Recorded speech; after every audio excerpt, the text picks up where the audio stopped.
মুসলমানদের উৎসব শবে বরাত একটা হিন্দু মসজিদে দেখার জন্য আসলো না। মুসলমানদের উৎসব শবে কদর একটা হিন্দু কোনোদিন চাওয়ার জন্য আসলো না। মুসলমানদের উৎসব রমজান মাসের রোজা একটা হিন্দু কোনোদিন তোমার সাথে সমাজ করার জন্য রাখলো না। একটা হিন্দু কোনোদিন তোমার ঈদের নামাজে আসলো না। একটা হিন্দু কোনোদিন তোমার সাথে জুমার নামাজে অংশগ্রহণ করলো না। তোমাকে দেখার জন্য পর্যন্ত আসলো না। তার কারণ হলো হিন্দুরা মনে করে এটা মুসলমানের উৎসব, আর তুমি মুসলমান হইয়া হিন্দুর দুর্গা পূজায় কিভাবে গেলা?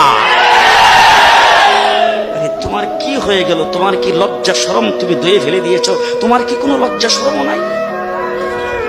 লজ্জা শরমও নাই। আবার কি সুন্দর বলতেছ, ধর্ম যার যার উৎসব সবাই।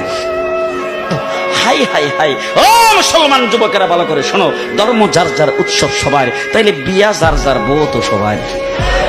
জি, বিয়ে যার যার বউ সবার, পুষ্কুনি যার যার মাস সবার, গাছ যার যার ফল সবার, ক্ষেত যার যার ফসল সবার, দোকান যার যার মাল সবার।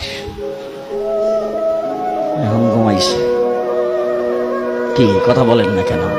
তাহলে আমার দোকানের মাল যদি আমার হয়, আমার ক্ষেতের ফসল যদি আমার হয়, আমার গাছের ফল যদি আমার হয়, আমার গাছের নারিকেল যদি আমার হয়, আমি বিয়ে করলে বউ যদি আমার হয়, মুসলমান আমার পুষ্কুনির মাছ যদি আমার হয়, তাইলে ধর্ম যার উৎসব তার।